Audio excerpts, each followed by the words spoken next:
Hey guys, welcome back for more calculus, and today we're going to be looking at a related rates problem, which is a lot like the Pythagorean distance problem that you've probably seen in some of your other classes. But this time, we're not going to be running the ships perpendicular or on a perpendicular path to each other. So we can't use the Pythagorean theorem.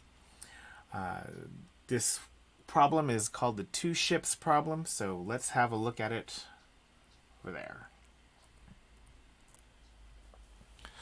Okay, so in the two ships problem, you'll typically get some setup that looks like this. You've got two ships steaming away from point O along routes that make a 120-degree angle. Ship A moves at 10 knots, which is just a nautical mile per hour, and ship B is moving at 15 knots. How fast are the ships moving apart when OA and OB are 3 nautical, well, OA is 5 nautical miles and OB is 3 nautical miles. Okay, and here's our problem solving strategy that you probably are employing. So first you got to understand the problem, naturally. Secondly, you want to develop a mathematical model of that problem.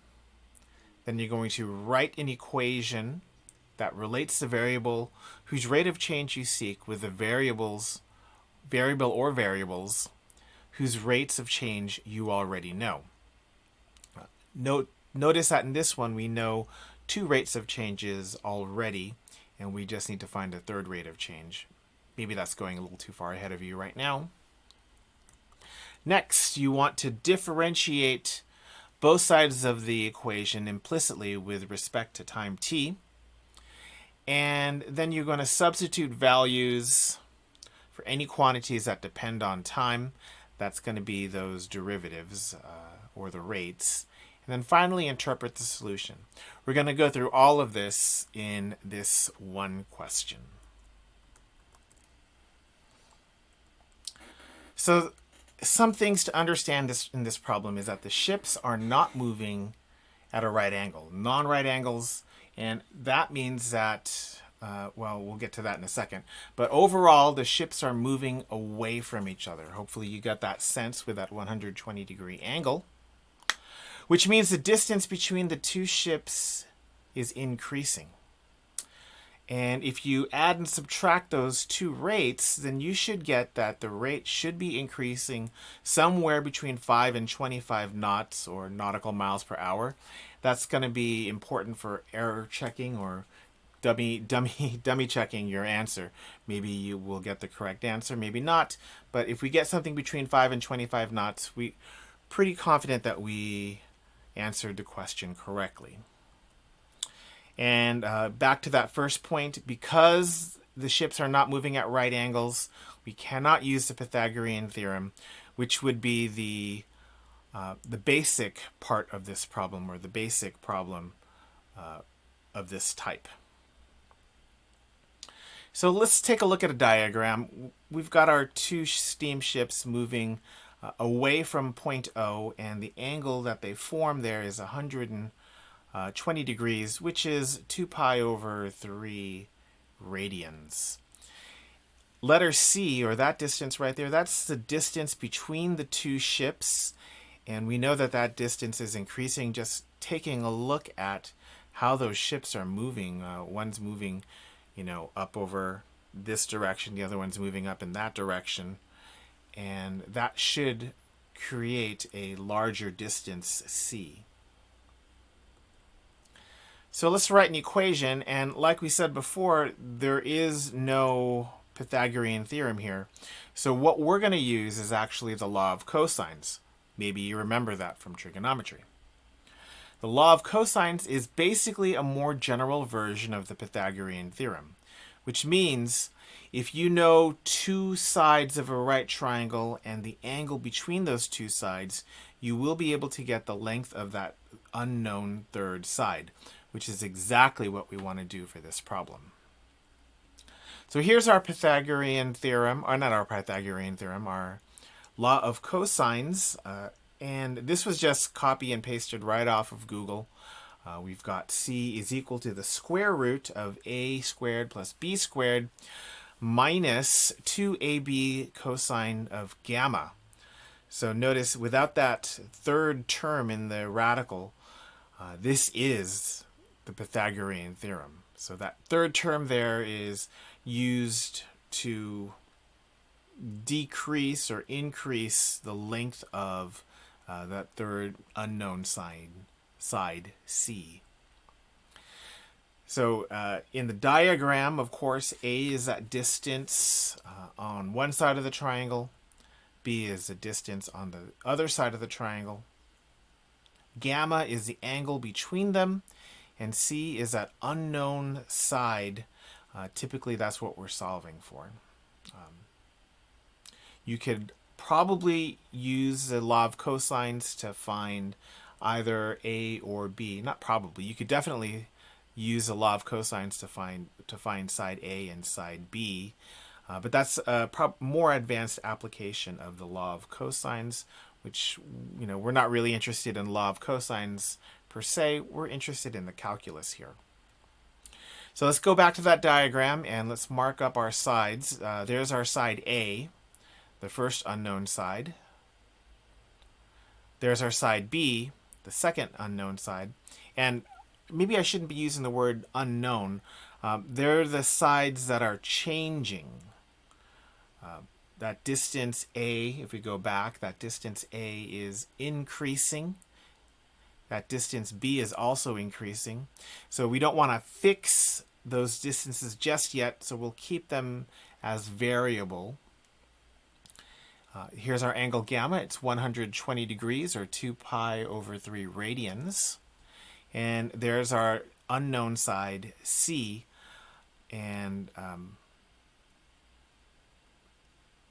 the rate of which is going to be the answer to our question. So here's our equation. We're going to substitute any values which are constant into our law of cosines. So are any of these constant? Well, yeah. Our angle between them is going to stay 120 degrees. So we can take that 120 degrees and substitute that right now. I've done that both in degrees and in radians. When you evaluate that cosine, you get a negative 1/2. And then when you simplify, you get this equation, which is going to be our boy. This is what we're going to work on for this entire problem. A squared plus B squared plus AB, everything to the 1/2 power. Step 4, differentiate both sides with respect to time. So here we're just saying, let's differentiate both sides with respect to time. The right side is not a pretty derivative, let me tell you. You're going to have to use the general power rule. So the derivative of anything to the 1/2 power is 1/2 multiplied by that anything to the negative 1/2 power, multiplied by the derivative of that anything. And so now we got to figure out what is the derivative of a squared plus b squared plus ab. Well, keep in mind that we're taking the derivative with respect to t. So when I take the derivative of a squared, for example, I need to get 2a multiplied by dA dt. Similarly, the derivative of b squared is 2b multiplied by dB dt. This is a product, so we're going to use a product rule. A times the derivative of b plus b times the derivative of a. And that's really our derivative. Next, we're going to substitute values for any quantities that depend on time. Basically, almost everything in our equation. The only thing we're not going to substitute for is dc dt. So here we have our diagram with a little bit more markup. And then now we're setting variables to those quantities. So a is 5, dA dt is 10, b is 3, and dB dt is 15. back to our equation when we substitute those in. Here we go. Substitute a and dA dt. Substitute b and dB dt, and look at that equation. Maybe we should do some arithmetic here. And after that arithmetic, we get 1/2 49 to the negative 1/2 power multiplied by 295. There's a lot of places for you to go wrong here with your arithmetic and your algebra. So make sure you're a bit careful here. That's a lot of operations to go through. Make sure you follow your order of operations. Put that in the calculator and you get a number 21.071. Like I said before, if this was a correct answer, the correct answer should be somewhere between, what was that, 5 and 25, and this definitely fits that. So we have a pretty good notion that this is actually the correct answer here. Finally, let's interpret that solution. When ship A is 5 nautical miles from point O and ship B is 3 nautical miles from point O, the distance between the two ships is increasing at a rate of 21.07142 knots. Some things that I want to point out to you. This is probably not the same sentence that you would write out if you're a beginning calculus students, but this is definitely the statement that you should be writing out. And some key features here are, first of all, nautical miles, knots. This is our unit of choice. Nautical mile is distance, knots is rate. Even though the question did not ask for rates, you would be, the difference between getting a B here and getting an A here might be the fact that you're cognizant of the units that are being used. I don't know. The other thing here is that your rate, when you're interpreting your solution, don't leave a negative rate. Say that the rate is increasing and this is the rate. So we're increasing at a rate of 21.071 knots.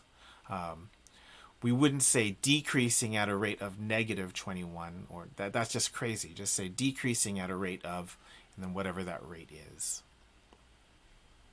So that's the end of this. Hopefully you guys got something out of this. Again, this is just like that Pythagorean theorem problem, but kind of kicked up to the next level. And hopefully you've learned something, and we will see you next time here on Calculus. Bye-bye.